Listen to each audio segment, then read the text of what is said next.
Welcome back to the JavaScript training section. By now, I hope you have done HTML and CSS, the basic one in the YouTube channel.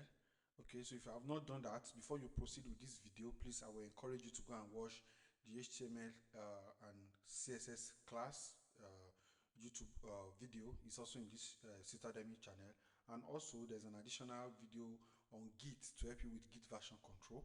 Okay, so before you proceed to learn JavaScript, so let us talk about JavaScript and what it is all about. So initially, the web as a whole is always very static. So websites are just static pages that has only HTML and CSS. You just go there, you read information, that is all. There is nothing to engage. You cannot engage, you cannot fill form, you cannot submit anything because it is just for information. But that changed in 1995 when a software engineer from Netscape called Braden H developed a language called LiveScript. The language was called LiveScript initially. JavaScript was called LiveScript initially because it gives life to a web page. So it was just to make it lively, to make the web pages lively, and to add interactions to it. So that was how JavaScript came to be. So like I said, it was initially called LiveScript, but because at Netscape where the developer worked, they used Java to power most of their application, and because the owner wanted LiveScript to ride on the popularity of Java. Java was a very popular programming language then, so he changed the name from LiveScript to JavaScript. So JavaScript is actually from the word from Java itself, but it has nothing to do with Java. Java is basically for the backend then, and JavaScript was basically to help the web pages to be interactive. All right. So over the years, JavaScript has evolved a lot. You know, there are new features. It has come with better performance. So it went from a very simple language to help make your website interactive. It has become a very powerful tool within the web ecosystem, and it is one of the major, if not the biggest player, you know, in the web development space and our ecosystem. So let's take a look at what is JavaScript used for. Okay, so first of all, you know, JavaScript is used for web development. That is what it is basically, why it was created. So, and web development, I refer to client side.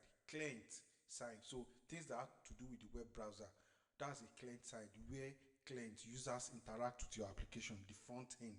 So it is the client side. So it's used for developing client side web development. So it it runs, what it means is that JavaScript runs directly in your browser to help you to create a kind of a dynamic interactive experience. So imagine an image scrolling on the page, you know, a chat box where you are being updated in real time, you know, a game where you can play, you know, and all of that. So that is the work of JavaScript for web interaction front end. So over time, JavaScript moved from being just a front end or a client side programming language to become a server side programming language. All right. So server side, I've mentioned client side, then server side, both client and server. Okay. So client side, server side. So client is front end, server side is back end. It means it is running on the server. So it is not just for browser anymore. It is now with Node.js. There is a runtime environment called Node.js, and many of you must have heard it. You know, so Node.js is a runtime server environment that allows JavaScript to run effectively on the server. So what it means is that, you know, developers can now use JavaScript to write the backend logic, because most times your application logic is on the backend. That's what powers most of the things that you interact with. You are submitting a form, the backend process the form, then it is connected to that database where that information is being saved. So and we're still also going to get to that during the course of the training section, 6-month section. So you know, you build your application logic on the back end, you connect to the database, it handles server requests, and you can from your back end also communicate with another microservice or another API. We'll get to understand that more and more later. So it is now, JavaScript is used for both mobile and for both front end and for both back end. Also, JavaScript has also moved beyond that to also being used for mobile app development. So if you hear frameworks like React Native, all right, so and it is purely JavaScript. So it's libraries like React Native or framework allow developers to create native mobile applications that runs both on Android and also on iOS. So I think Flutter also, React Native.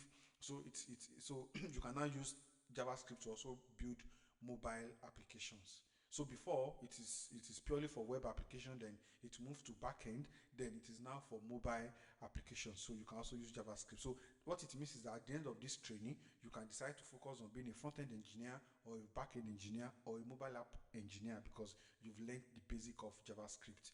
Then lastly, it is also used for game development.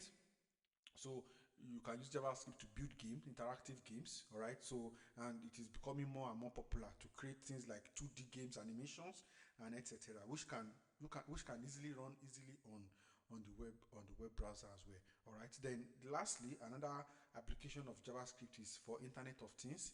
So the JavaScript is you can convert it to make Internet of Things.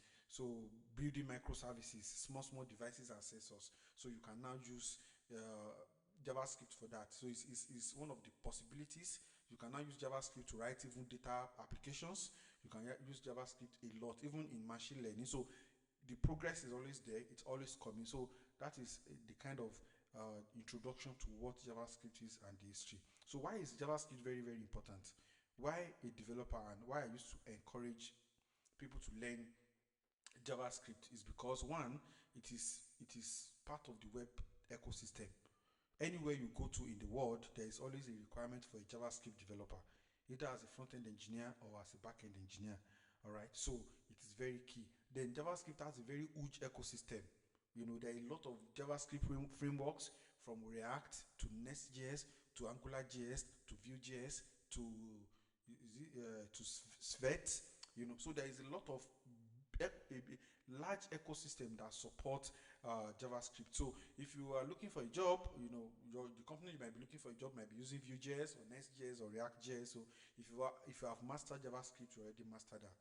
So there are a lot of resources, libraries, a lot of node packages, libraries online that has been built upon with JavaScript that you can use to manage most of your applications. So it is constantly evolving. Then JavaScript has full stack capacity. So you know, sometimes we hear a full stack developer. A full stack developer is a developer who does front end and back end, and that's who I am. I'm a full stack developer. I use React and Next.js for front end, and I use Express and Next.js for also back end. Okay, so it has capacity of full stack, and I use JavaScript alone. I don't know any other programming language as an individual. So those are the advantages that is there when you learn JavaScript. Yes, let's get to work and dive into JavaScript. Um, we're going to be approaching the JavaScript differently from how we've been handling HTML and CSS, and this is going to introduce us to important concepts, and that concept is what we're going to be working with going forward. So let's first of all let us cd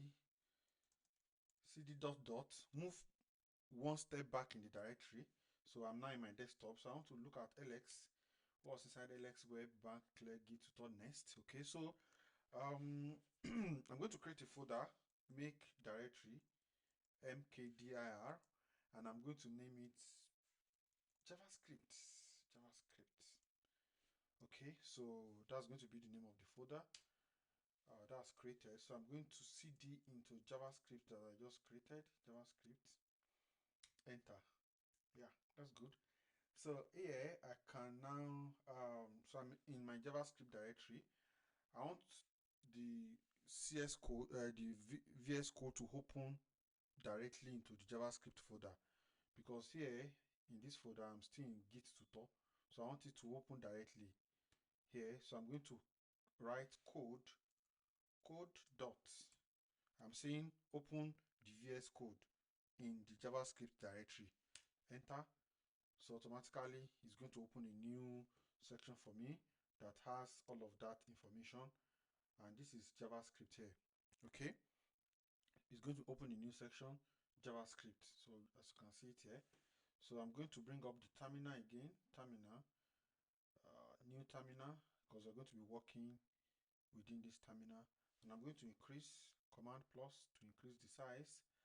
I'm going to do command B to close the folder directory, as most of the things we're going to be doing will be here. So I'm going to create a file inside this JavaScript folder called I'm going to call the file what will I call it? Index. Just call it index. Okay, I'm not going to create a file first. I'm going to initiate node, and I'm going to, because I want it to run as a node server, so I'm going to write node npm. If you have node installed on your system already, you can easily know by typing node iv, enter. So it will give you the version of the node that you have installed. So that's right. So node is installed. So I can now use npm node package manager init. So this is going to initiate node npm within my JavaScript folder. So I'm going to click enter. So it's going to initiate it. Just wait. Yeah, it has been initiated already right here. So this will walk you through the, so it's going to walk us through this utility. Will walk us through creating a package.json file. It only covers the most common item, npm help init to definite documentation, npm install package. After us to install packages, we'll get to how to install packages when we get to React. So, but for now, let's just the package name is we call it learning JavaScript, learning JavaScript. Enter. Okay, can no longer. Okay, so it doesn't want space, so I'm just going to call learning JS like this, learning JS together. Enter. Capital letter. Oh, it can't contain capital letter. Okay. Learning JavaScript. Enter. URL friendly. Okay. Learning JavaScript. Enter. Okay, version 1.0. I'm going to click enter for that. Description. Let me write a description. We are learning JavaScript in this package. Entry point index.jx. Yeah, that's fine. Entry point. Test command. No test command. Enter git repository. Ignore that for now. Keyword. Ignore that for now. Author. Tosin. Put my name as this format. So I'm going to open a new command, a new terminal, and I'm going to delete the first one.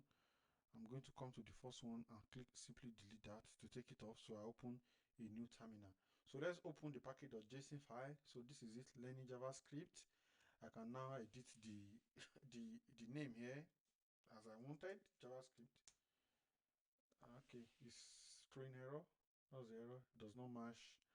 Blah blah blah. Okay, let's follow the instruction. Good, no error. So version 1.0, the description. This is the description. This is main. This is test. There's no test file. I'm the author. So that's the entry to our application. So the main index.js. So I'm going to create a file called index.js. Index.js. That's the name of the file, where we're going to have our JavaScript files, and we're going to start learning JavaScript. So we're going to focus. We're starting JavaScript now, and I want to take it calmly, because most people, this is where they run away from software development because everything looks complex to them. But I'm going to take it step by step in such a way that you understand as a beginner in JavaScript. So we're going to look at variables and data type. So variables and data type, I'm going to just pump here. Okay, before I proceed, I want to initiate Git because the different sections of the code is going to be in different branches within the Git repository, so that anytime you are watching this tutorial, depending on which part of the JavaScript course I am. Okay, so you are going to see all of the file, all the code in one singular repository, but each section will be in their different branches. Okay, so this is the first part, and I'm going to name the branch part 1. The next branch is going to be is going to be a different part, a different branch called branch 2, and that's where you're going to see the update, because a lot of changes might happen to the code along the way. That I may remove some things and add some other things, so I'm going to branch the code as they are changing from one branch to the other, from one video section to the other. Okay, so we're going to do git init. It's going to initiate git within our application. So if I do ls now, ls a, so I'm going to see dot dot dot git. You can see it's an hidden file, but you won't see it here. You will now see index.js, package.json. So this is going to expose everything right in here. So git is already initiated. So, and I don't want to work in my master branch. I want to create a branch called part 1. So I'm going to say git branch. I'm going to call it git branch part 1. Part 1. Okay. Git part 1. Okay, being the first video in JavaScript, in the JavaScript. So enter. Okay. Git status.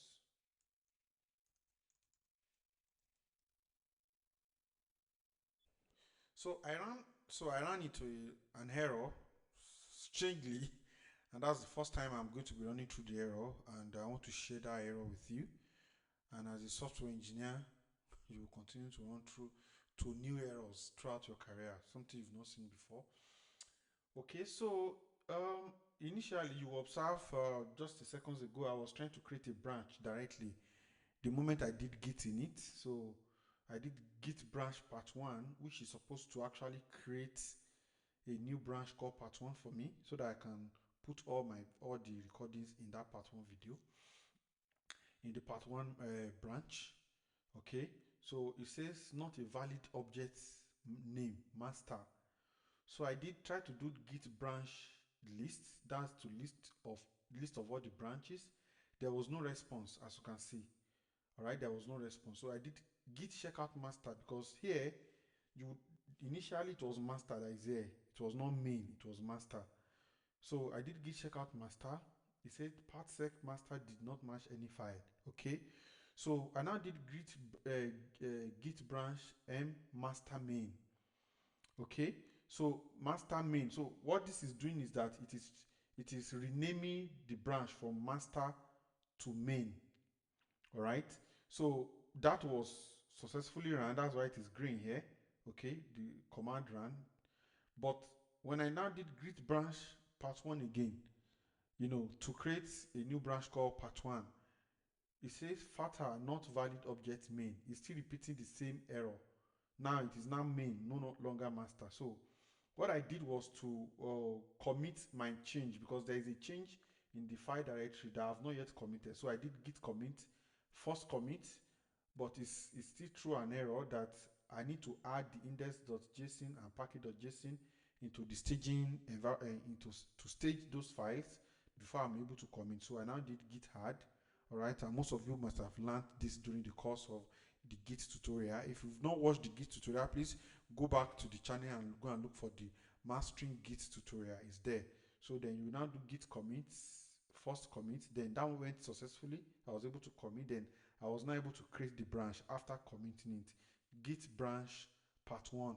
So that was now created. So I'm going to clear this now. And do not forget, it is git init to first of all initiate git into the JavaScript folder. So I'm going to clear it. So after clearing it, I'm going to move to branch 1. And if you are watching this video in the future and you want to see all the codes the way it is written in the first video, it is going to be in branch 1 in the repository, in my repository. So you can go to my GitHub repository to have access to this particular file. The link to the GitHub repository is going to be in the video description. Okay, so that's that about that. So I'm going to branch to that. I'm going to check out to that branch git checkout the name of the branch is part 1. I think this is how I name it. No, I think part underscore 1. So I've switched to part 1 now. Okay, so I'm going to also clear. All right. Okay, so yep. So we want to come to the introduction of we're going to be introducing ourselves to JavaScript now, and I want you to follow through. You might want to watch before you practice, and that's why I encourage my students to always watch before they actually practice. Okay, so let's start from JavaScript variables and JavaScript data objects. That's the first place we are going to start, and I'm going to take it calmly with us. So I'm going to comment. Commenting in JavaScript is using /. That's one way to comment. So I'm going to write JavaScript variables and data type JavaScript variables and data type. So we're going to take it off from them. So what is a variable? Let me explain what a variable is in programming. In generally, variable is like a container that contains data, that stores data. You are storing a data to a variable. For instance, you can store your name to a variable. You can store your age to a variable. You can store your address to a variable. You can store a whole JSON file to a variable. Okay, so that is that. So in JavaScript, when you want to declare, you create variables or you declare variables. In JavaScript, when you want to declare variables, you use let me bring this down a bit. We'll come down to the terminal later because we're going to be using it. So we are going to there are three ways to declare a variable. So one, you can use var. I can't remember the last time I used var to declare a variable. You can use let, then you can use constant. I'm going to explain the differences between each of them later. Between var is from the word variable, let, then const is from the word constant. All right, so we're going to go into the differences between them later, okay, when we start programming. So now let's go to data types in JavaScript. So we're going to go to data types. So we'll still come back to variable. I will explain that, but I want to explain what data types do we have in JavaScript. So the first one is string. That's the first popular data type we have. Then we have number, and I'm going to explain the example of them to you. String are like letters, word. We have Boolean. So Boolean is true or false. It's only true. So it's a kind of data type, true or false. True or false, O or 1. Okay, so that's that. Then we also have null, no value. Okay, so there is none. So that is, it represents absence of any value. Let me write it here. Absence of any value.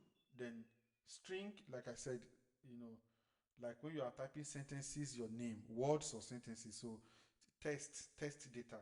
So test data, words or sentences. Okay, so those are strings. Null. Then after that, we will now move to undefined. Undefined, that's another type. Undefined. So what is undefined? Undefined simply represents an uninitialized variable, or one that no value has been assigned to. So it's a kind of a variable that does not have any value. A variable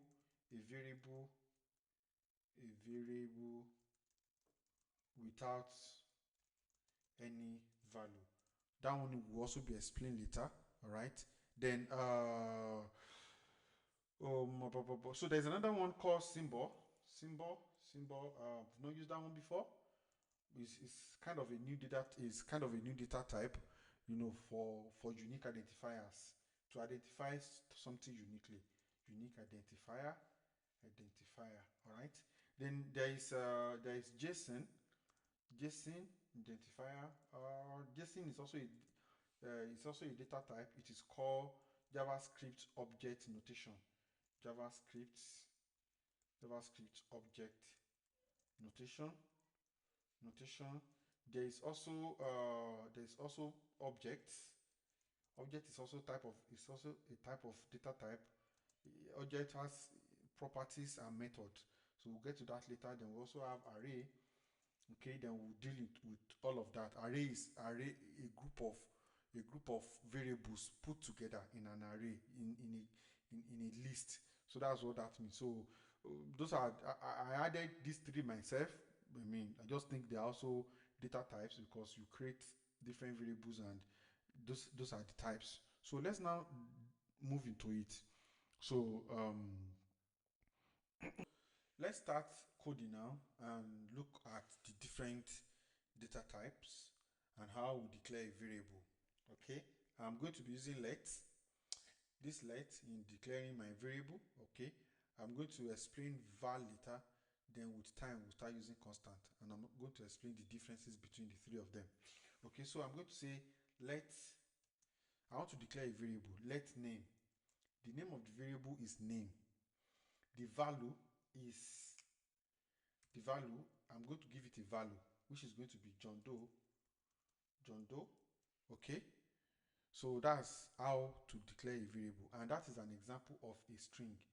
So if I do console.log is to help us to print things into the console here, and you will understand that later when we start using the browser to work with JavaScript. So console.log name. Okay, so console.log name. Okay, name is depreciated, cannot be marked, void. Okay, maybe we cannot use name, but leave it at that. I think it should work. All right. Yep. So console.log name, and to practice that, we need to console.log it. So I'm going to come here. Here I'm going to write in my package.json file. Now here, if I do node right here, if I do node index.js, enter, you will see John Doe. That's what we console in line 19. John Doe. Okay, so I don't want to be using node index.js. I want to be using npm run or npm run start. So npm run start, we'll get used to that later. That's to mostly start your server or your application.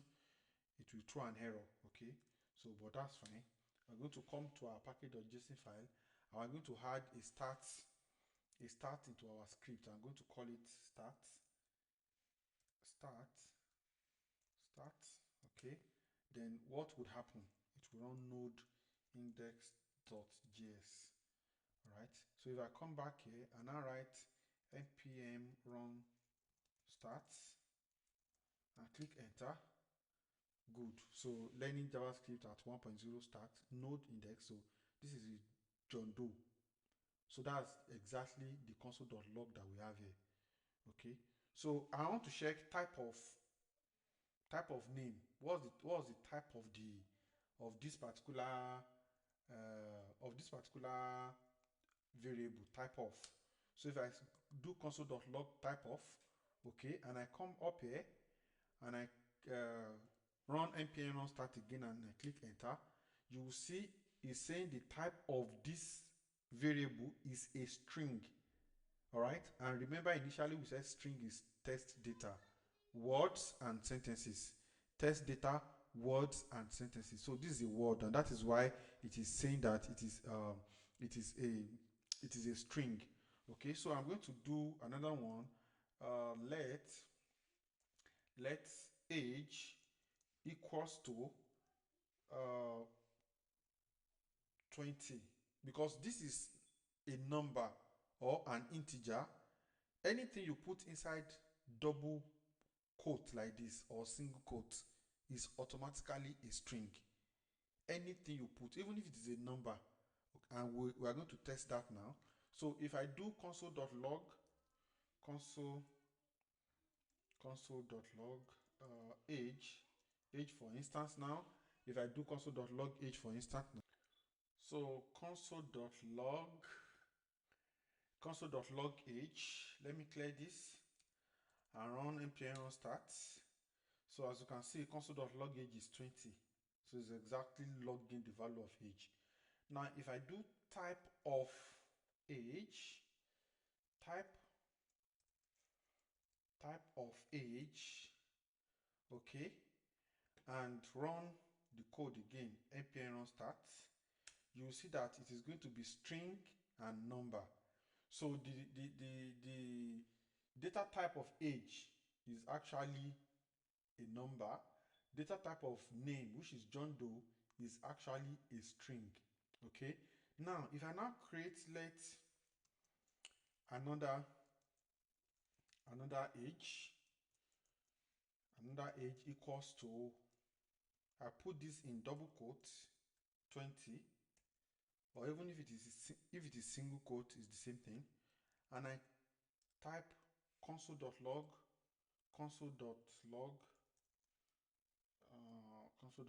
another age. All right, and I also do, just look at, let me come here and do console.log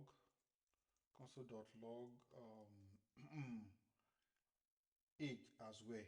Okay, so console.log age line 24, console.log another age.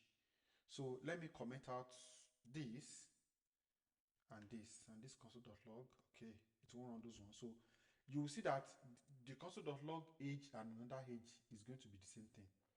So if I do clear now and I click npm run start, you will see is 2020. Okay, 2020. Now it's the same thing ordinarily, but their data types are different. So let's look at the data type of the first age, that's this, and look at the data type of the second age, console.log, the same 20, but their data type is going to be different, another age. So if I save that and I come here, clear, npm run start, you see the data type of the first age is number and the value is 20. The data type of the second one is a string. Why?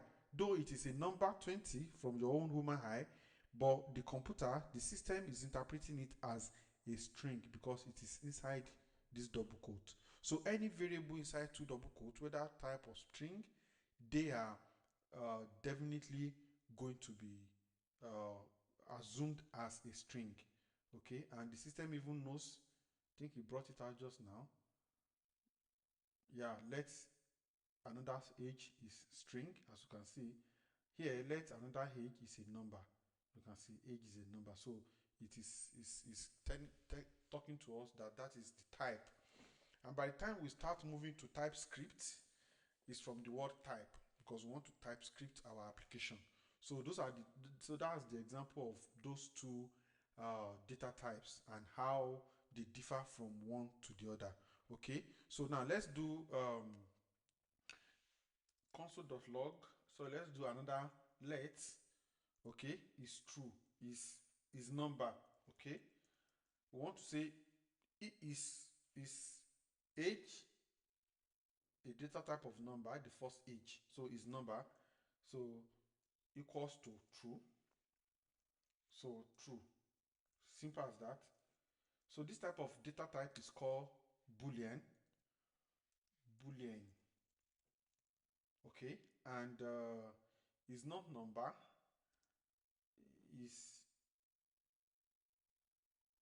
another type number. So I'm going to say let is another type, another age, is another age number. Okay, this one is age number. So I'm just trying to refer, I'm just naming it. This is a name, is a name of a different variable. So I'm just using it to explain is age number. So console.log age, is it number, true. Then let is another age number. This is this, that is it a number, is another age number, is going to be false. because data type is false. But this is just a data type. But okay, don't let me even use his age number. Let me just use is available. Let me say, is someone available? Available. So it can be true or false. So is someone available? True. Okay. So is is uh is eating. Let me just ask. If somebody has eaten, is eating or has eaten? False. So now if we do console.log, if I do console.log is available, so we just output true. Okay, so console.log is console.log is available. So if I come here and clear, then I do npm run start. So is console.log available? You see, is returning true. Right? That's just the value. But if I say type of available, type of automatically is going to you are going to see it as a boolean. You see, boolean. Okay, console.log type of available boolean. Simple as that. Okay, so that is data type. So if I do console.log is eating, it's also going to be seen as boolean, as you can see, but the value is false and this one is true. So that's boolean data type. Then we have null. To JavaScript operators and see how they works. JavaScript operators and see how they work. Those are arithmetic operators, and we'll explain the meaning of why this type of age and this type of age, this another age is important. So we'll do JavaScript operators, and this is why most people used to say is programming, that programming is mathematics. It is not mathematics. It is not mathematics. It's just logic, and we'll get to know about that later. So let's just look at the operators. The operators are addition, subtraction, multiplication, division, and modus, which gives a remainder. Right? So, and that's all about it. It's nothing complex. So I'm going to declare a variable called a, and I'll say it's going to equals to 10 or 6, and I'm going to declare another variable called b, and I'm going to say this is equals to 5, okay, or 3 or 4, whatever. Okay, so we want to perform some operators on them, all the operators that I just explained. So I'll just do console.log. The first operator is a plus b. Okay, so the next one, let's just put all the operators there. A plus b, a minus b, a times b. A times is star. Star is on 8. Shift 8, that's where star is. Then division slash / then modu is do I have modu sign here? Do I have modu sign on my system? That's percentage. Yes, is on, that's 5 on 5, shift 5. Okay, so if I now do console dot, if I run it, npm run start. So those are the operators. 10, 6 plus 4 is 10. 6 minus 4 is 2. 6 times 4 is 24. 6 divided by 4 is 2.5. 6 modu 4 is 2. So if we divide, so that's, you subtract 6. I think 6 divided by 4 is 1 remainder 2. All right, that's arithmetic of primary school. So is 1. You can see 1 4 in 6 remainder 2. That's why the module is 2, and that is all about that. So it is not mathematics. That's all we're going to be doing with this. We'll just be using most of these operators later as we proceed. All right, in that simplest form. So this is addition, addition. This is multiplication.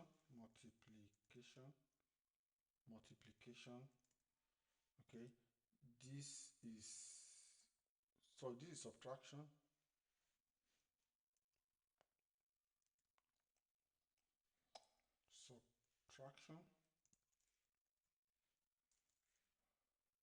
This is division. This is modulus.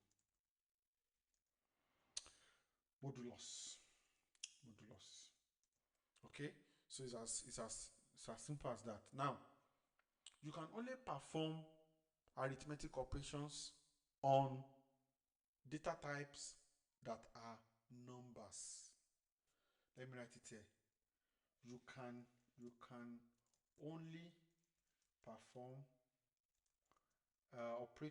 arithmetic operations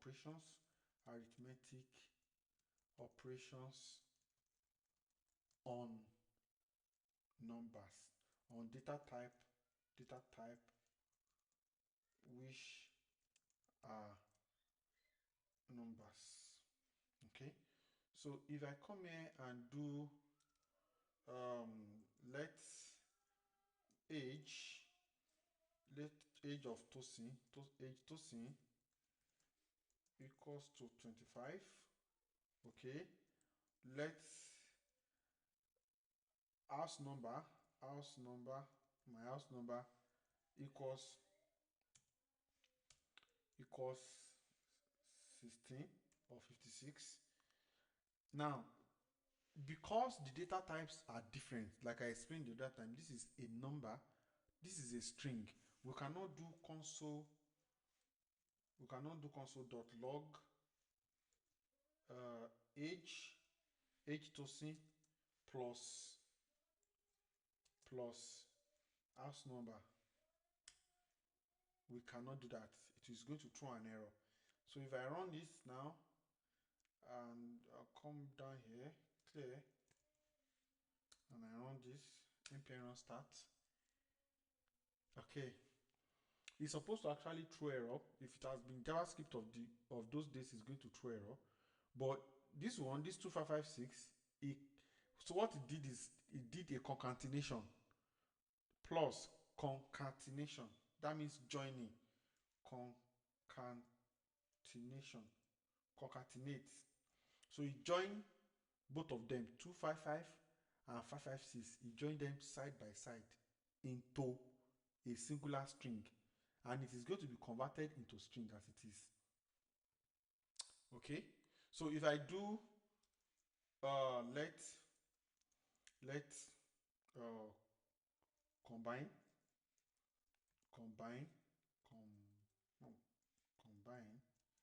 equals to, just take a look at it, age combine equals to age Tosin plus household. It's going to give us 266 if I do console.log combine.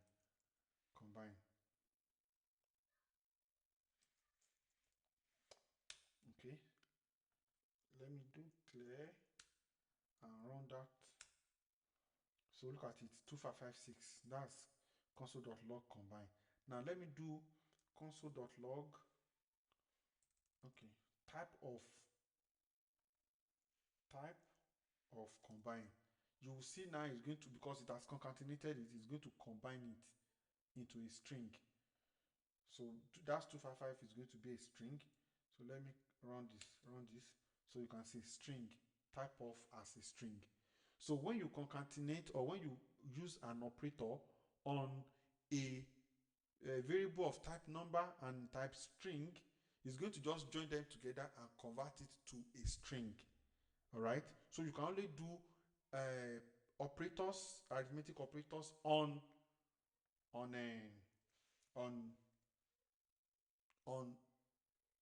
data type numbers. So let me do times and let's see what would happen. Remove this. It's supposed to throw an error. Ordinarily, it's supposed to throw an error because those data types are supposed not to happen or you cannot perform arithmetic operator on them. So if I do npm start, it's still multiplying them. 25 times 56. So I think it's converted, what it did is that it converted 56 to a number and multiply it. And it's not supposed to actually be so. Let me remove this and let me see if it's going to be 1400. Because that's a wrong way. You cannot perform arithmetic operation on both kind of data type. But because, I mean, most of these things are now improving, so some of those errors is going to be skipped. And that is why we now introduce TypeScript into this programming. So TypeScript instead of JavaScript. So okay, it's 1400. That was right. So ordinarily that's not supposed to work. I actually wanted to prove it's supposed to throw an error, but what it did is that it converted the initial string to that string. It converted this 56, which was a string, it converted it into converted it directly into a number. And if we the moment we did type of combine, if I do type of combine here, type of combine here now, which is multiplication, you will see is going to come as a number because it has converted number because it has converted this 56 from string to number, and that is 56 times 24, which is combined, which is type of. Okay, so ordinarily it's not supposed to be that, but it worked that way. So the next one we're going to look at after this arithmetic operator is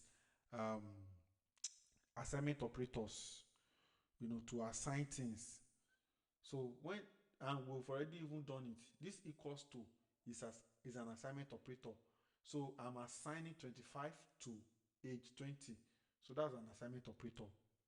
So it's as simple as that. Okay, and there are ways you can use assignment operators also in other methods. So if I say let x equals to 5, it's just x. So forget, many of you will be afraid now that, oh, x and y in mathematics, this is trouble. No. So I can now do, if I now do x add plus sign equals to 5.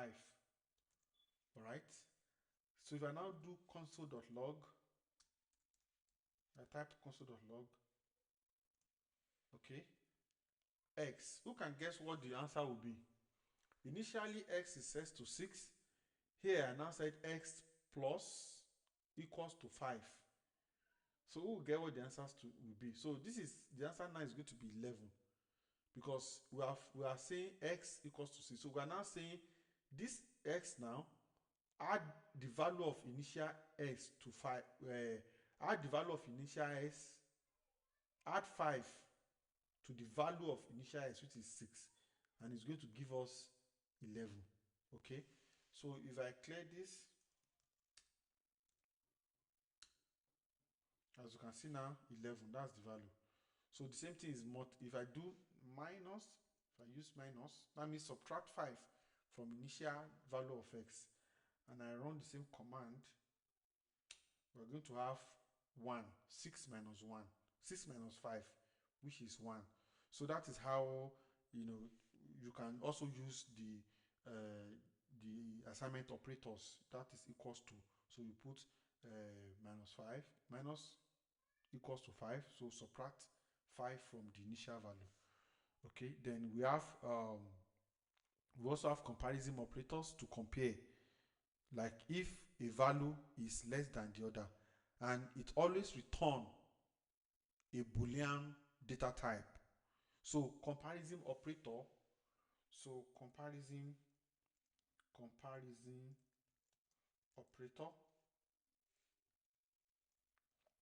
operator always return or output in a term that you understand either true or false. So that's the value that it returns. It returns a Boolean value. Okay, so if I say let again a equals to 7 and let b equals to 3, again let's c equals to this 7. I want to use it to explain something. Okay, so why is this throwing error? Cannot declare. Okay, we've declared a somewhere here, so we cannot use that variable again because it has been declared. Okay, if I had used var now, it won't throw that error. Variable, it will not throw that error. Okay, if I use variable here, it will not throw that error. Okay, yep. So that's one of the differences between variable var and let. So the moment you declare a variable with let, and you say let a, you cannot use let a again anywhere within the scope of your project, right? So that's the advantage of let, and most likely you'll be using that let of constants going forward. I rarely use variable because, just take for instance, I've declared a variable here and I came here to declare the same variable. So and I've forgotten that I've declared variable somewhere else, and I'm still referring to the a variable. All right, the last one is going to take precedence over the first one. All right, and that might be very confusing. So using let is actually the best. So now we want to now check console.log. Here we are now in comparison operator. Console.log. So is 7 console.log a greater than, that's comparison operator, greater than b. So that, I would say a is a greater than b. We're also going to do another one called, we're going to say is a less than b. So less than shift. Then we're going to go for that to do is a equals to b double equals to, like this. That means are they the same? Double equals to is an equality, is an equality operator, equality operator. All right. Then okay, is a equals to b. Then I'm going to do another one. Just follow through. Is a equals to c. Okay. Then I'm going to do another one. There are two ways to use equality. We can use single equal, double equals to, or triple equals to. That's 3 times. Equals. All right. So those are the comparison to compare. All right. So is a greater than b? Is a less than b? So if you console.log it, I want to comment out this so that the way I commented them out once is command /. That's what allowed me. I just selected all of them, command /, then every one of them is collected, is commented. On window machine is going to be control /. So I selected all of them. Just use my mouse to select them like that. Okay, that's select. You hold your right click and drag all through. So that's how that works. You would, if you are new to system and all of this newly, you would continue to get it with time. So let me clear this now and let us check each of them one after the other. Okay, it's still throwing error that a has already been declared. So even with the variable, so we cannot use it. So I'm going to comment it out also, variable a, variable b. So that error should disappear now. All right, good. Clear.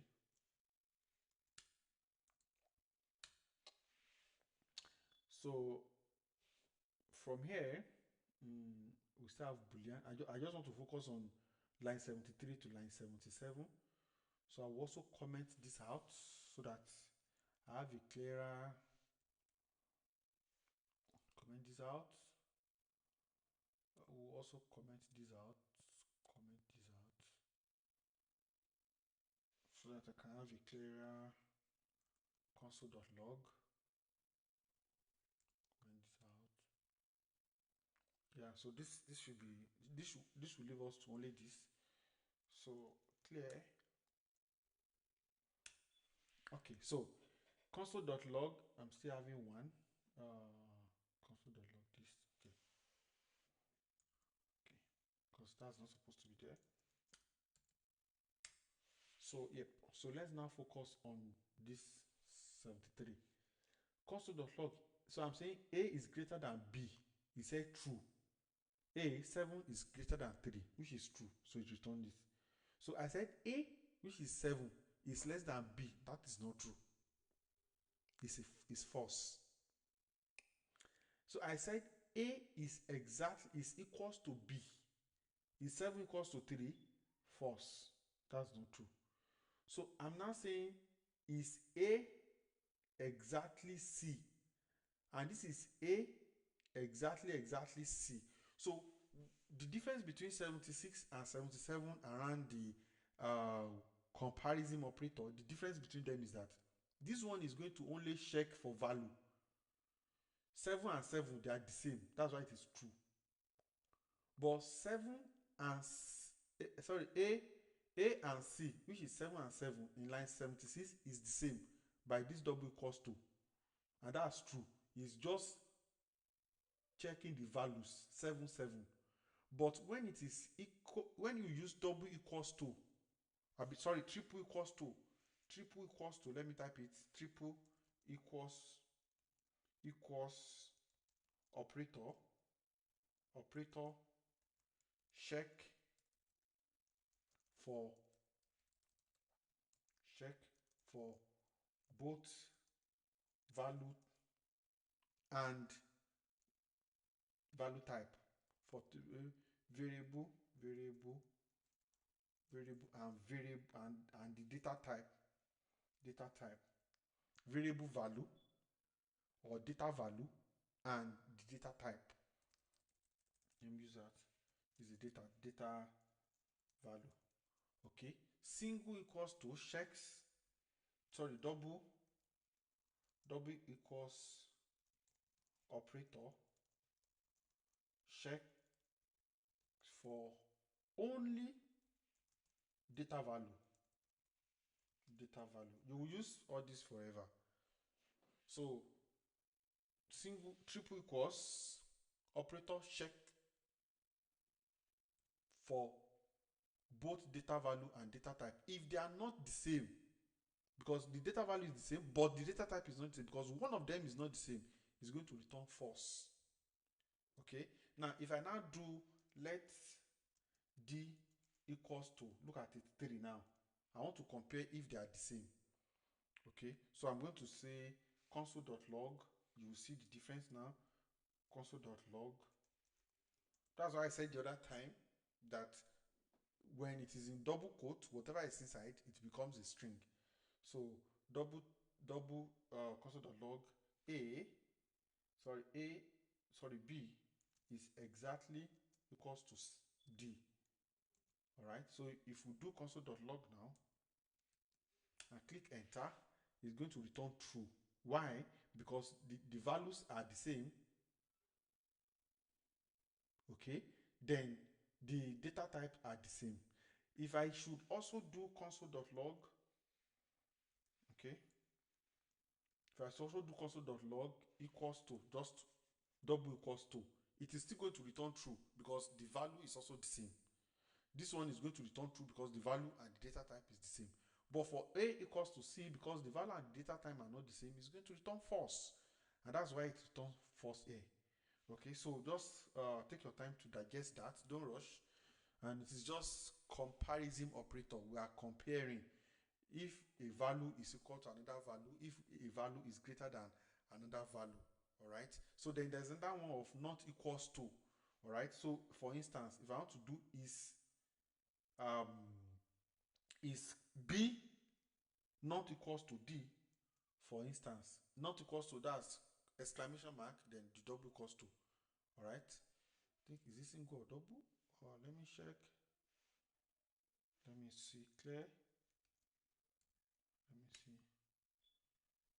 False. 980 is not equals to 1, 2, 3, 4, 5, 6, 7, 5, 6, 7, 1, 2, 1, 2, 3, 4, 5, 6, 7. Okay, so is B not equals to D? It is false because B is actually equals to D. That's why you have false here. Is B exactly equals to D? It is true. That's why you have true here. So when you do exclamation equals to, that means you are saying not equal. That's the meaning. Not equal. Not equal. Not equal. Equal operator. So you're going to use it a lot of time to check if something is not equal to something. So these operators, like I said, programming is all about logic. If something is this, if this is greater than this, if this is not greater than this, if this is less than this, you understand? So like for instance, if somebody wants to transfer money from his bank account to another person's bank account, all right, you have 2,000 naira as your balance and you want to transfer 3,000. So when you put the amount you want to transfer, as developers, we're supposed to check if the amount you want to transfer is less than the amount in your bank account. If it is not less than it, we'll throw an error that money is not up to that. If it is higher, they will not allow it to go. That's what developers do, logic. If this is less than this, do this. Simple. All right, so that's the advantage and the purpose of comparison operators. So we're going to go to logical operators also. It's just normal logic to test logic. And then let's proceed to logical operators. Okay, so we are taking it one after the other. Logical operators. So it's from the word logic. So we use logical operators to combine multiple conditions. We want to check if a condition is true. So we have two logical operators. We have three logical operators. We have the and, the or, and the not. So we have and, or, not. And I'm going to explain it in a very simple term. And you will continually use this particular operator. You will continue to use this particular operator. All right. So let x, let p, anything can be p, let p equals to true. Okay, let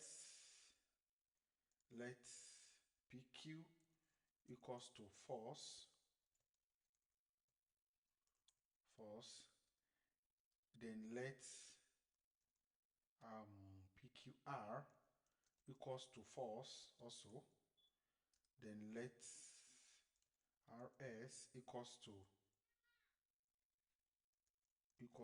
true, then last one, let rst equals to false. Okay, now we want to use the AND operator. We want to check comparing different conditions, that if this condition is true and this condition is true, what will be the output? All right, and I'm going to type it here. Don't forget, when using AND operator,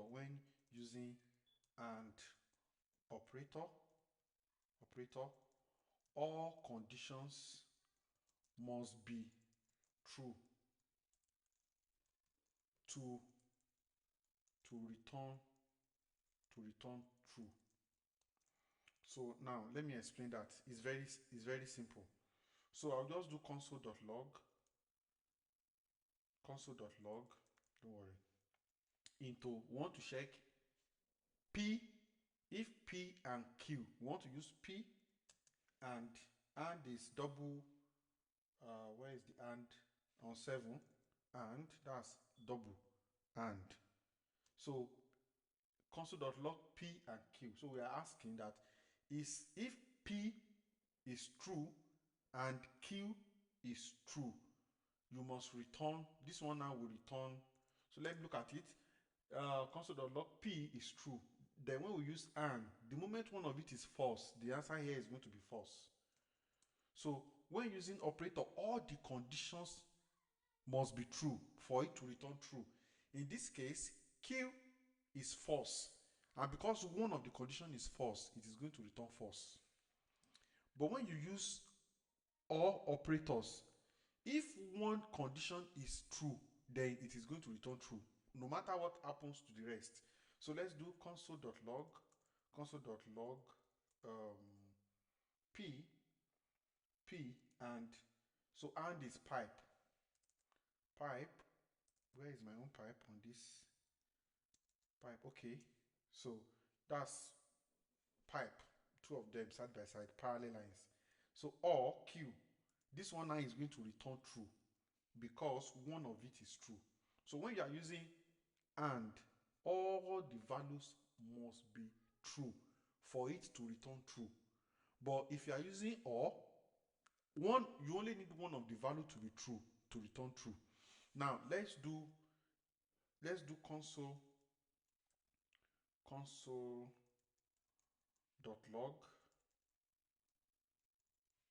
Let's do console.log. Let's do console.log p, which is true. Okay, let's use and now, and q,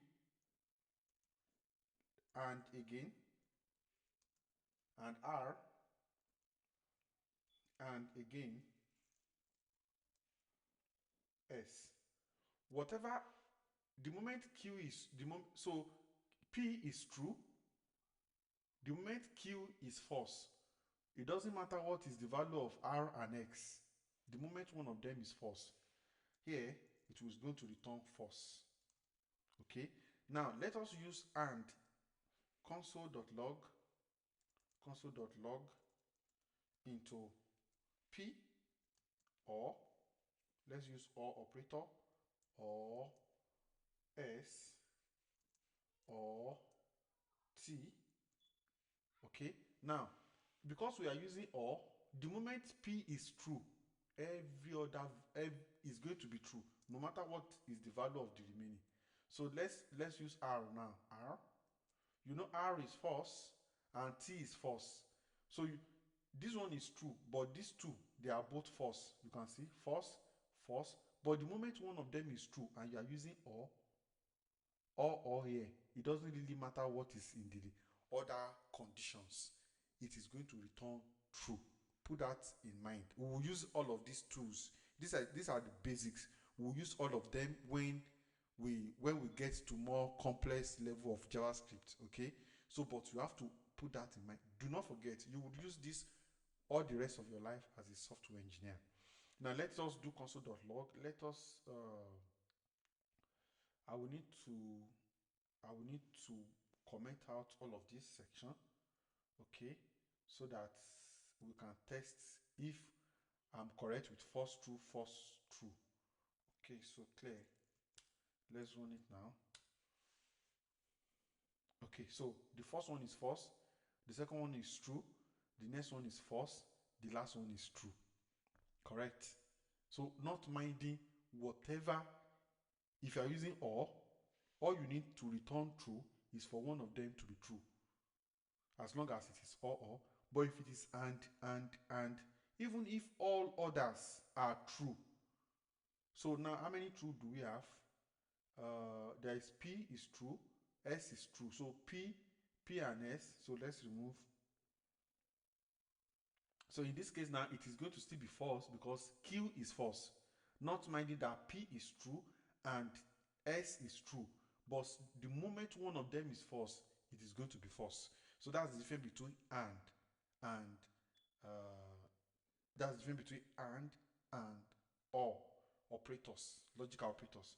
So the last one is the not operator, which is logical operator. Okay, not. So it's just simple console.log.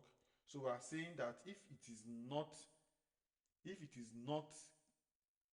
p now, so if it is not true, we are saying because look at it, p is true.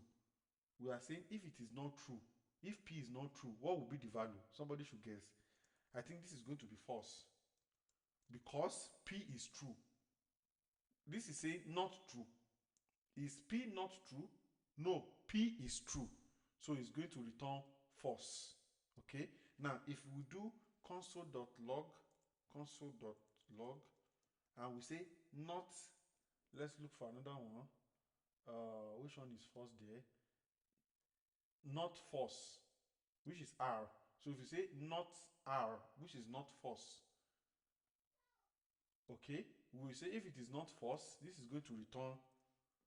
If it is not true, if it is not false, okay, I think this is going to be true. Let's check.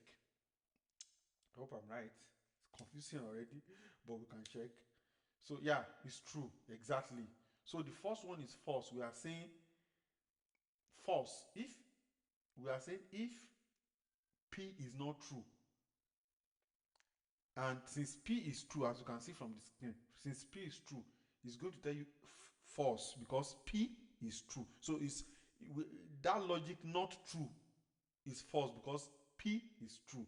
We are saying if this is not true, and that is true because R is not true, R is false. As you can see, R is false. So we are saying is R not true? If we are saying not true equals to false, not true is equals to false. You understand? So we are saying is R not true, and the fact is it is not true. R is false. That's why it is true.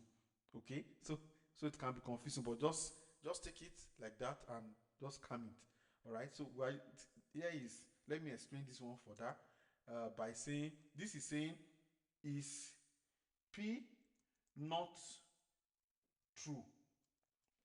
So is P not true? But P is true. So that means it's false. This is false because P is true.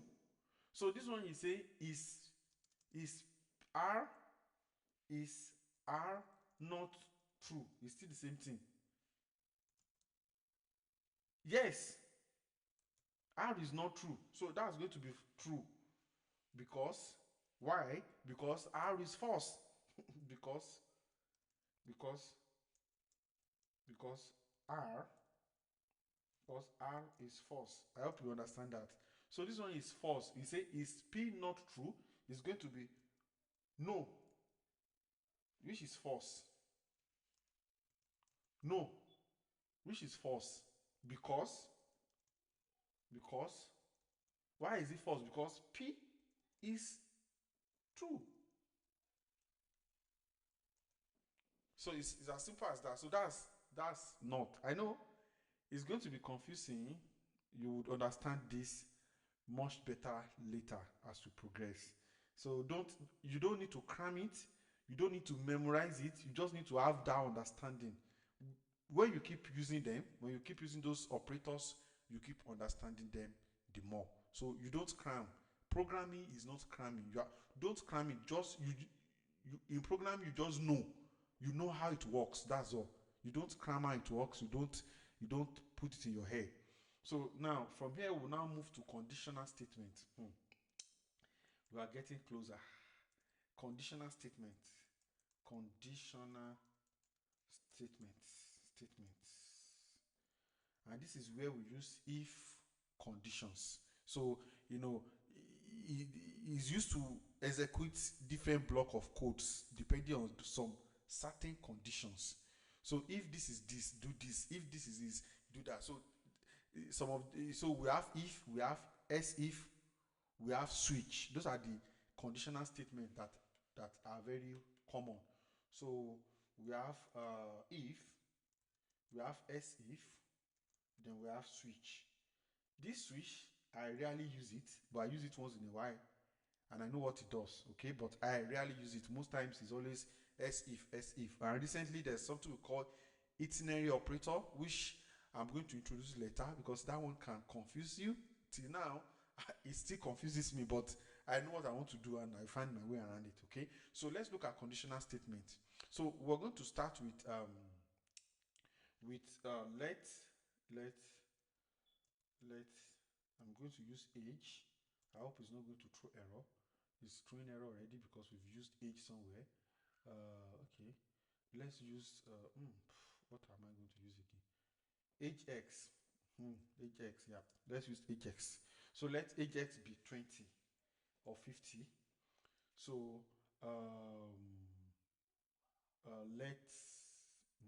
okay. So let's start from the simple nature of if and else statement. So we are going to say if, for instance, if ajax, okay, is greater than 50, okay.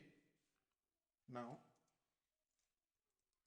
we are going to say if egg is greater than 50, console.log, just say console.log. So ages, just type this. This, I'm going to say ages is more,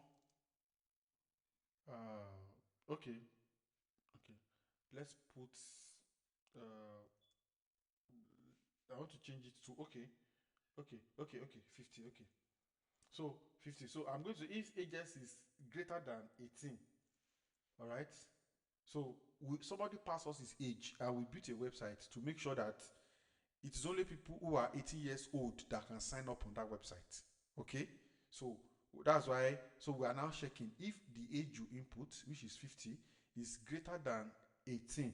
So we say you are an adult. So you are an adult, okay. So then else, so that means if it is not, we will now do console.log, you are a teenager, .log, you are a teenager, okay. So now, ordinarily in all the console.log we've been using, we always see all of them log out, all right. But this one now is different. Both of these two, you can't see these two both on the log. So let me clear it now. You can't see both of them on the log because this can only run if this condition is met. And that is why we say this is a condition, this is a conditional operator, all right, and this is a conditional statement. If s, so it's a statement. If this is greater than this, you are an adult. S, that means s, the moment that this condition is not met, then we'll say you are a teenager. So if we run this now, let me console.log all of this out so that we can only see one log.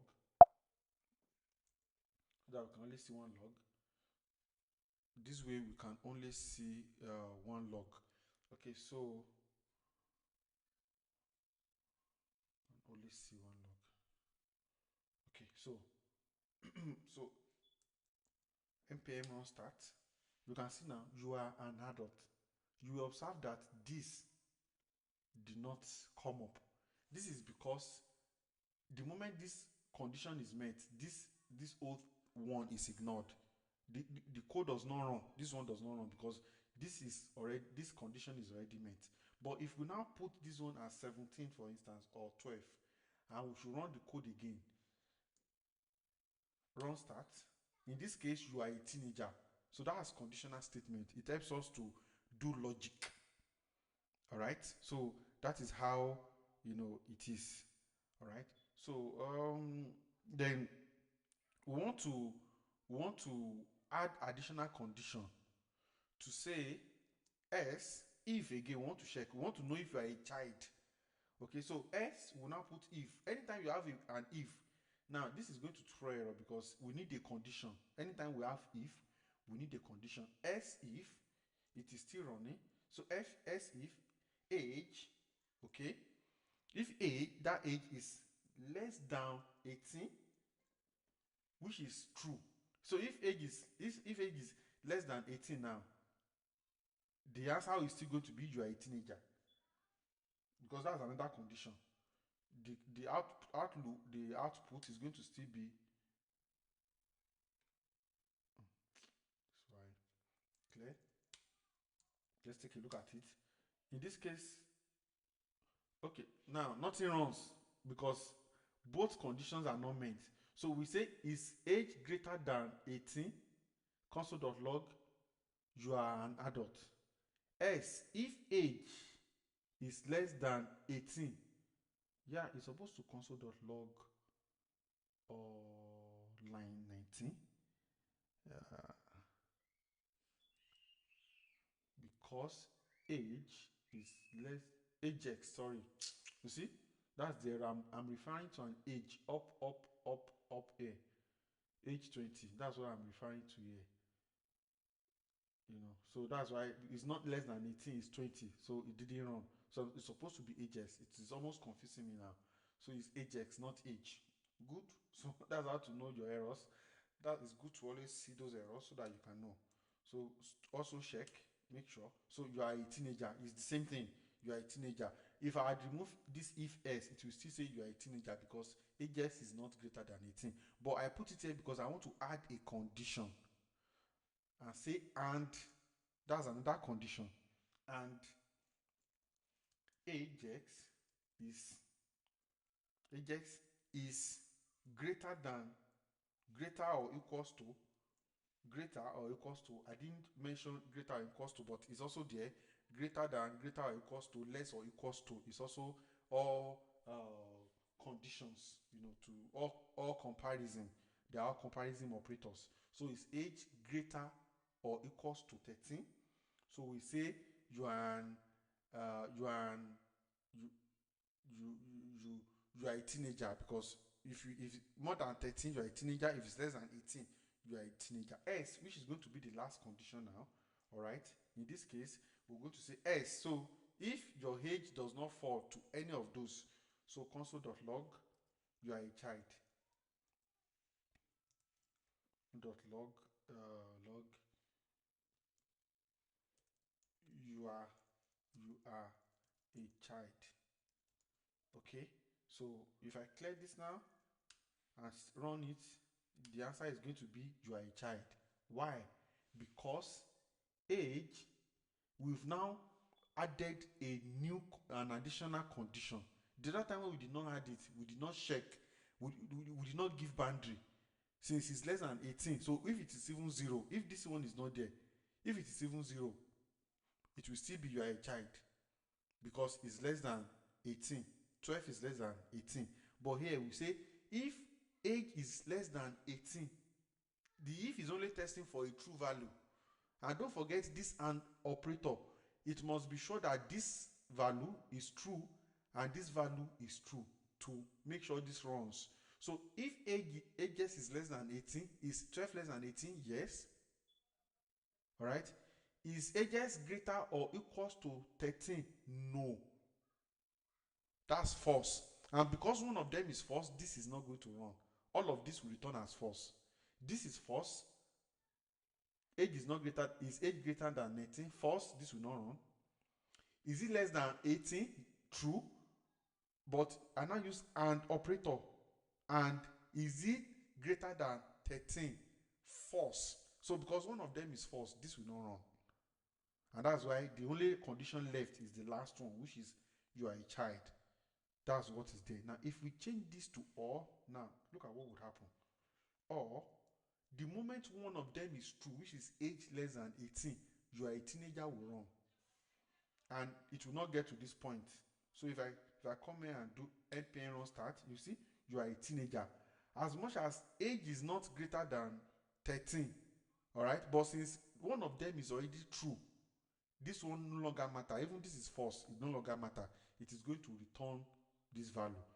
But if I use and, so I want both conditions to be true, then you are a child is going to run. So that is conditional statement in a simple term. Easy. All right. So that's conditional statement. I want to take it gradually, so that it doesn't confuse you, and I've explained it. And you're going to use if and else for the rest of your life as a software engineer. You can't run away from it. So and it's basic and simple. Like I said, do not cram it, don't memorize it, don't beat yourself about it. Whether you understand it now or not, just practice it, tweak it, change things around, practice it, and that's all. The moment you keep working on most of these things, it becomes part of you.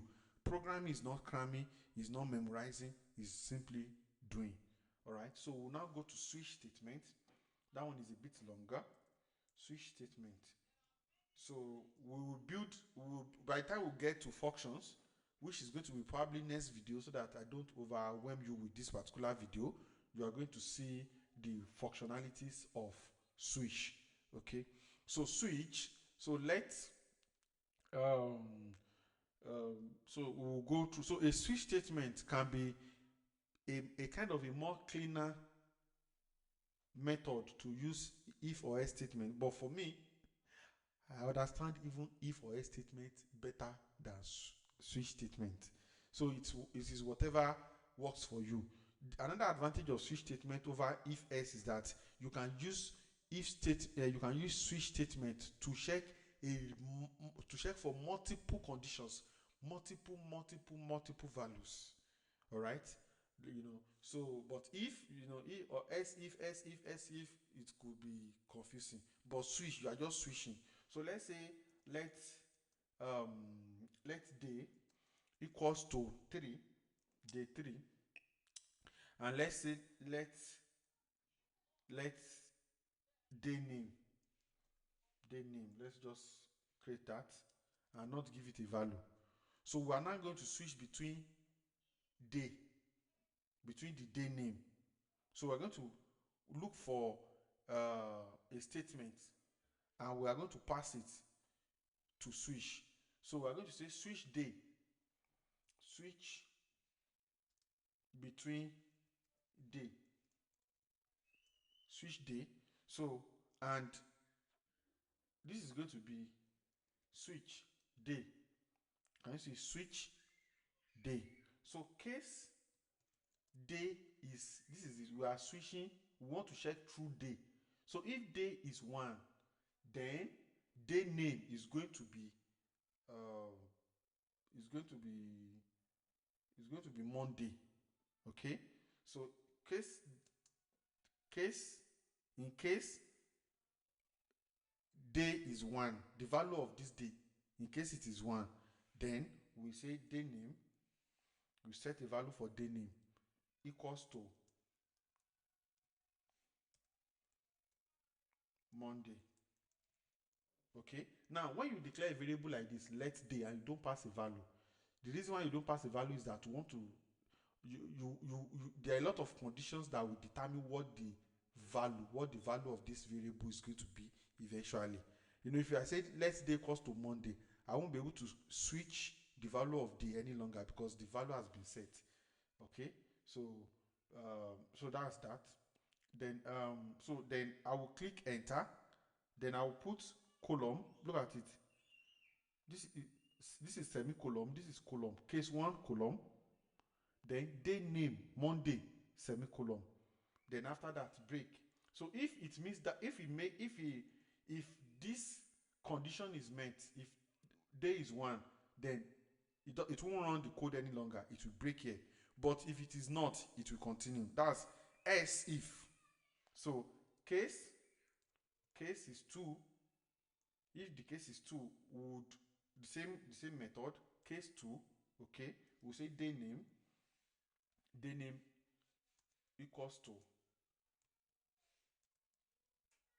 to Monday, then Tuesday.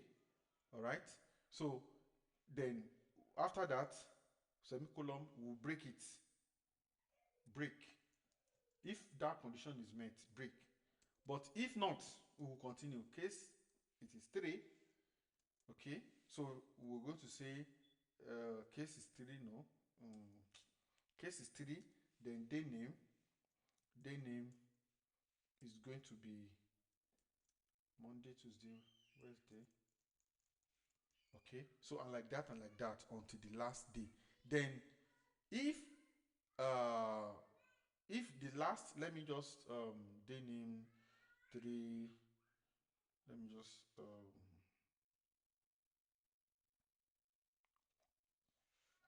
let me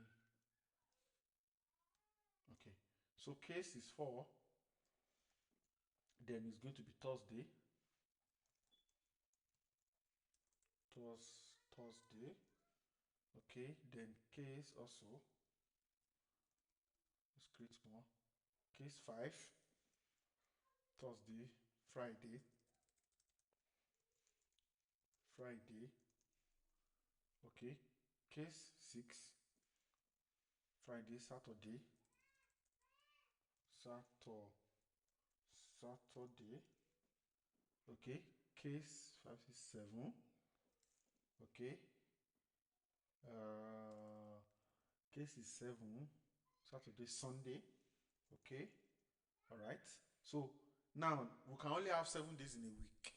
So any other thing outside this, okay, any other thing outside that, break.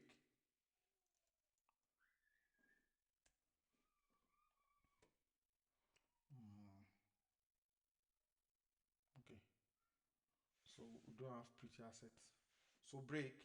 Now, because we can't have more than 7 days. So if peradventure somebody now puts the value of day to be 8, so we are going to say default. We're going to default it and say day name in this kind, just to return a message, and we're going to say invalid day, because there is no how we can have, if it is not any default.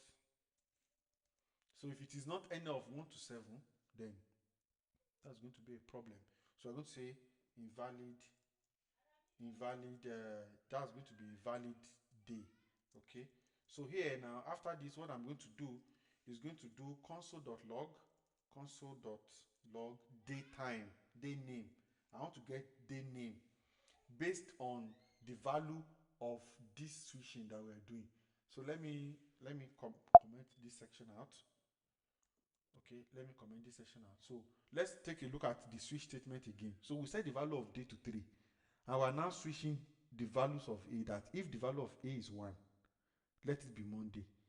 If the value is 2, in case it is 2, it's going to be Tuesday. In case it is 3, it's going to be Wednesday. In this case, if I do console.log day name, the value of day name is going to come out as Wednesday. So clear. So you can see Wednesday.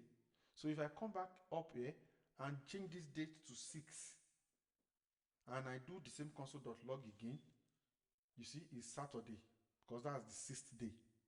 All right. Now, if I now change it to 9, because there is no 9th day, and the value for 9 is not here, it's not part of the case here, it's going to be invalid day. So if I do same here now, and I click enter, it's going to be invalid day. So that's how switch statement works. Again, don't cram it. Just practice it and make sure it works in this format. So that's the switching statement. You can switch between people's age. So I would give you an assignment now to use a switch statement for the age, for the age that we do if ages is.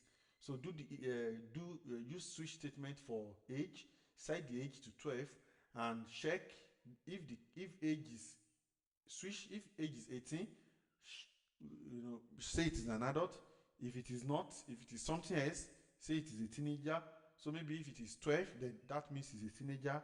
Then if it is something else, then give us a default value for it if no value is set that meets the cases that you are setting. So that's simple switch statement, and I think that would be enough for the first video. So that, okay, let's do for loop. Okay, so let's take a look at the last one for this video to just close it up. So it's going to be loops, and we have 3 types of loops. And of the 3 types of loops that are available, the one I use most is the, okay, I don't even know which one I use most there, but so we have 3. So we have for loop. So for loop is called for loop. So we have while loop, while something is happening, continue to do this. Then lastly, we have do while. I think that's the 3. Do while loop. Do while loop. Okay. So let's now start. Now, if you look at, since when we started this JavaScript class, we've not done anything visible. Everything is code and terminal. All right. So So, and that's why I used to encourage that anyone that want to go into programming at all should start with HTML and CSS. It will keep you going because whatever you are doing, you are seeing it. A lot of things we are doing now, you will not see anything. For now, you will not see anything. When we get back to DOM, document object model, where you use JavaScript to manipulate HTML tags and elements, then it will come back to life. But when you now become a back-end software engineer, there is no physical graphical representation of what you are doing at all. Everything you are writing is logic. And the only way you test if your code is working is probably when you write test or when you use Postman or other REST API tools to test your application. Okay, so don't get bored. We'll go back to DOM soon, and that's going to be the perseverance. So let's first of all do for loop, and it is simple. For loop is one of the most common loops, like I said, in the three parts, and that's the only one I use most. So it has three parts. The for loop has three parts. For loop has three parts.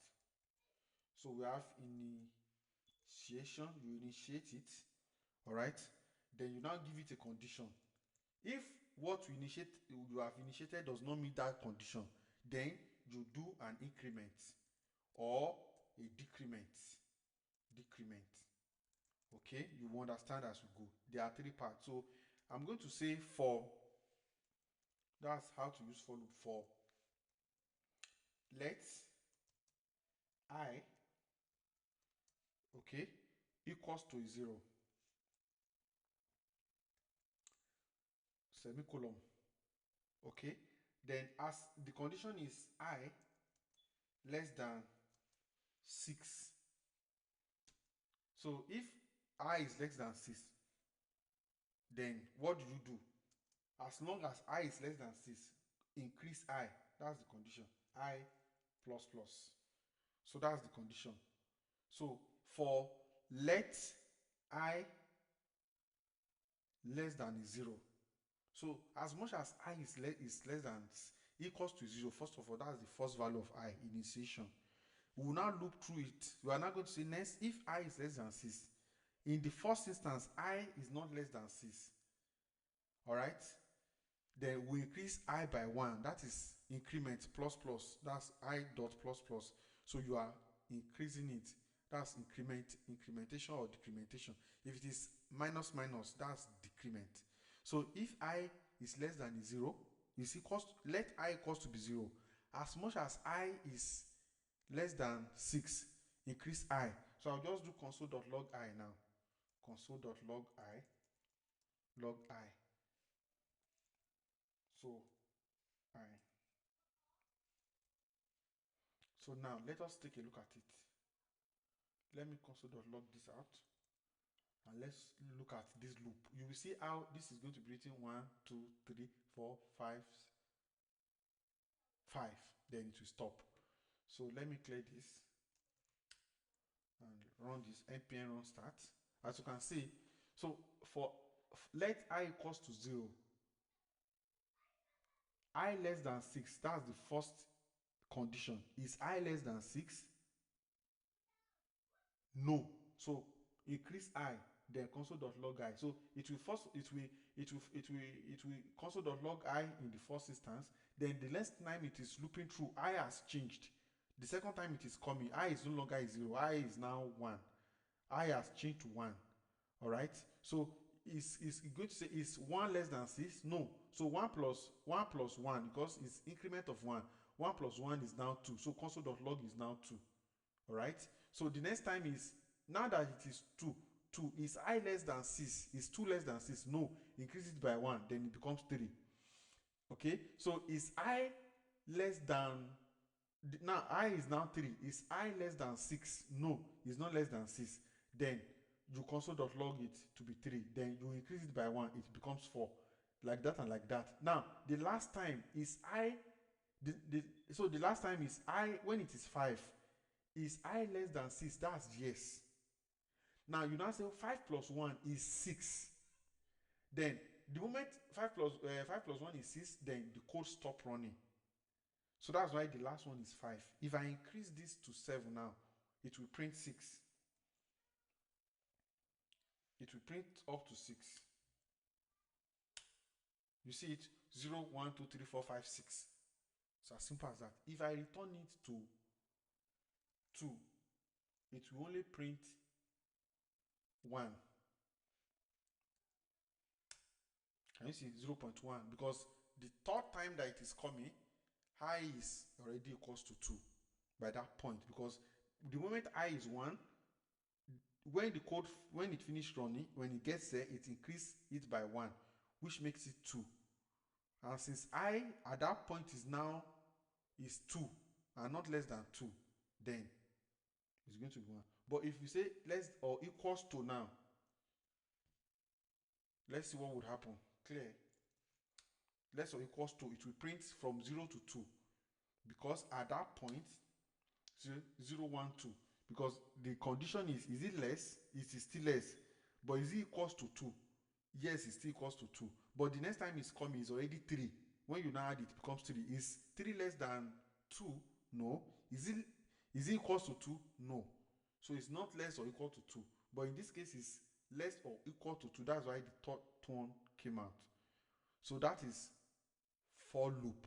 And like I said, you don't need to cram anything. Don't bother. Just have that understanding and move on. Practice it. If it works, change the wordings. You can change this one to 2. All right, and see how it's going to run. It's only 2. So he said the first one is I, the value of I is 2. Is I equals to 2? Yes. The next one is increased by 1. So it becomes 3. So the first one will come out as 2. But the third one is already 3 and it is going to break. It's not going to print it because at 3, I is not less than or equals to 2. Is already greater than 2. So that's it. But if I say if I greater than 2, this is going to be an infinite loop. If I say is I greater than 2, here is going to be, it's not even going to run anything. Let me see, it's not going to run anything. No, here the logic does not work because I is already 2. We are asking, is I greater than 2? No, it's equals to 2. So if it increases it, it doesn't make, it's not going to, because at this point I is not greater than 2. It ends there. It's not going to console anything.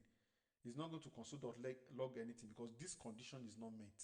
So as long as this condition is met, this increment will continue to happen. The moment this one returns to false, the moment this is false, this condition will not run. So is I greater than 2? That's false. It is not greater. This is not going to run. But if I say here is 0, the condition is if is 0, which is I, is it greater than 2? No. So is it greater than 2? No. So then run it. So the moment it is true, this is true, like I mean, it's not false. The moment this is true, this value is true, then this stops. So as long as it is false, it continues to run.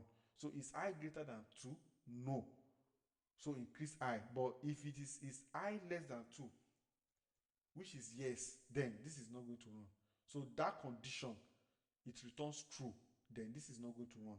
But if the condition returns false, this will run. So that's that. You see it now 0, 1, 2 because this condition is actually less than, is returning true. So as long as this condition is true, it is going to continue to increase it. So that is for loop. So we're going to while loop is also very similar. So it will continue to also run as long as the condition is also true. The same way as this, it will also continue to run as long as the condition is true. But this one has 3 parts. This one also has 3 parts. The while loop is the same as this, but used in a different way. In this case, we will say let I, we'll set the I equals to 0 outside. So we are now going to say why I okay is less than 5. Do this console.log I, console.log I. Okay, then after you console.log I, increase I